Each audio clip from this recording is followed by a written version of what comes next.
Hi, I'm Kevin Hill, and today we're going to do another fun painting. So let's get started. We'll start off today with a 2-inch brush and a little bit of yellow, red, and white.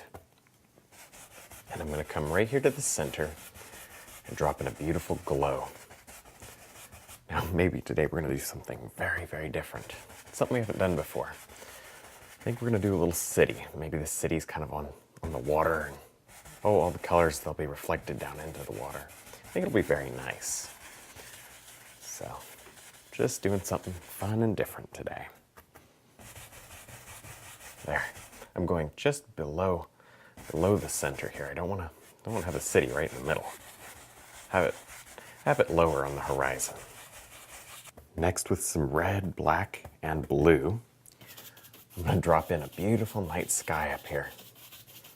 Maybe this is either, it's maybe like sunset or some light from the sun that's already set, or it's part of the city lights. Maybe it's a little bit of both. But anyway, I just want a dark sky up here. And we may put a couple stars up there or something, but we may not. We'll just see how it goes. And this is water, so everything you do up here, you got to put it down there too. There. And I have just a tint of red up here, just so I won't get any kind of green in the sky, just in case. Sometimes the black and the yellow can make green. Next, I'll pick up a little bit of black, blue, and red on the 3/4 inch brush. And I'm going to go ahead and paint in some nice buildings back here. This brush is good because it kind of has this sharp chisel edge, and you can just very quickly get all your nice lines in there. And I did a quick little line with my brush there when I was painting in the sky, just so I could see where I wanted my city to stop. There. And do different size and shapes of buildings. And keep them nice and dark. They're kind of silhouetted back here. And then gently reflect them in the water. Now I'm just continuing to block in this area with dark colors. Mostly just black. And you really don't have to worry about it too much. You can make whatever kind of buildings that you want. Because they're all very different and the angles can be different. It's nice and fun. There. I do like this very dark mass of black here at the base because we're going to have lights and stuff at the bottom. It'll give us great contrast. There. And you see I've got this big pocket of light and dark that goes in and out like that. That little pocket of space there. That kind of helps keep your eye in the middle. And I might have him a little more solid out here. There. Now with our liner brush and some yellow and white, but it's not thinned down at all. I'm going to just drop in some beautiful lights down here. Now at the horizon, I want there to be a lot of lights. And then on the buildings, I'm going to be a little more careful.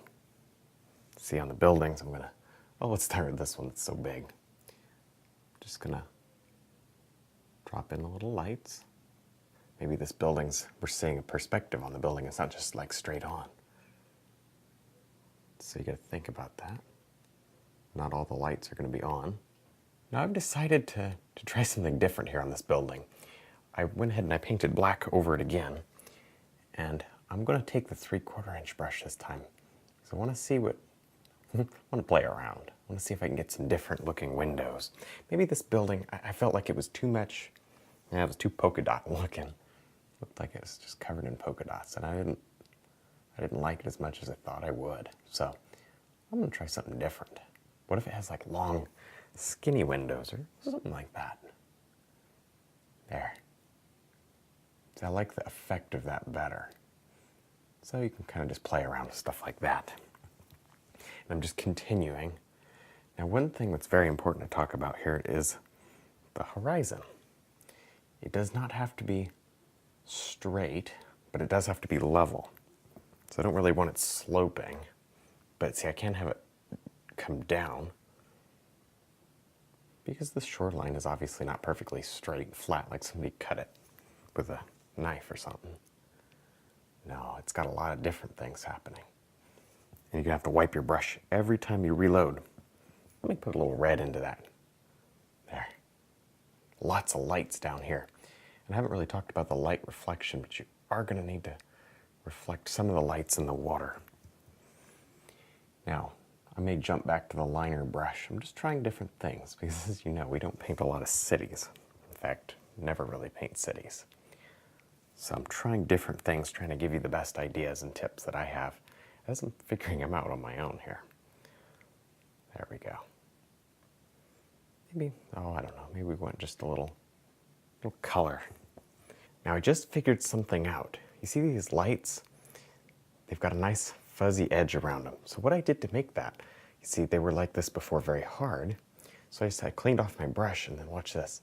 You just take them and sort of move them. Wipe the brush and just smudge them a little. See that? And depending on how much paint down, it'll cause the smudge to be bigger or brighter depending on the color. Let me do that here. And also I just was able to grab some of this and just lift it right up. There. So that softens them. Okay, so now you have your little, let me do one more over there. So now you have your little soft area. Put your lights over the soft areas. See that? You can do whatever pattern you want.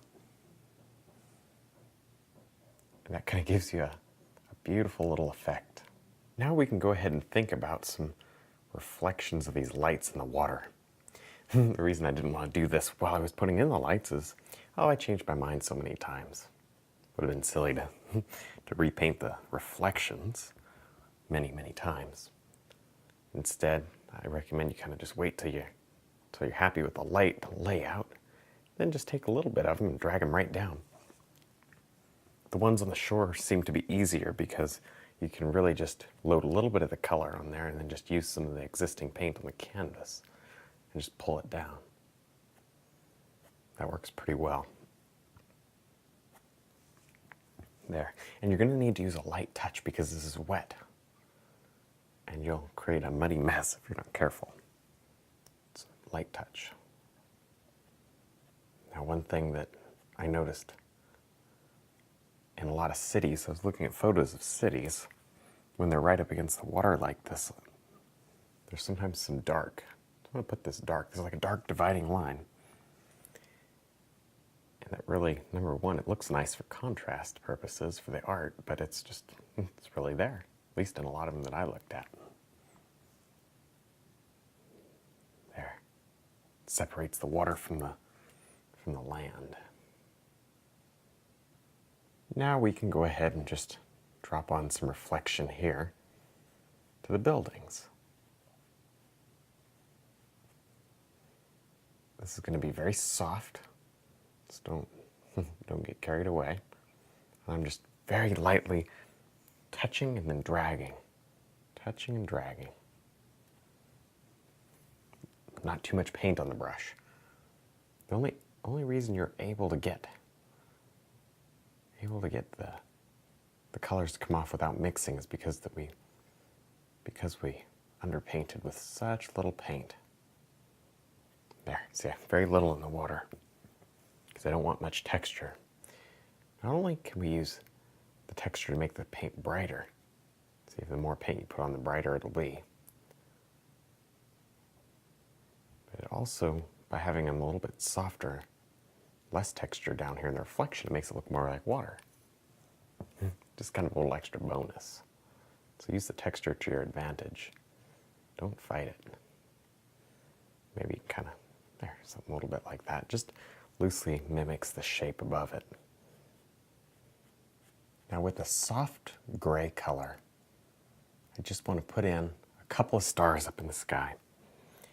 Now maybe in normal cities, stars don't show up too well. So we don't want to put too many. Just a few here and there. It's more of an artistic thing. I just think it supports the painting, fills in the sky. That way you have it's a little more balanced. I don't want to get them down too low. All right, just a few, not too many. And maybe you choose like 2 or 3 to be just a hair more prominent and just maybe go over them again.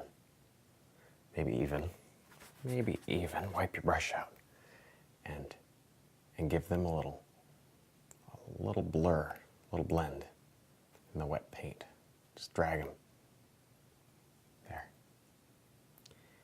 Now the last thing we want to do here is just very carefully add in a couple more lights. These are green. We might just hit a blue one here and there too.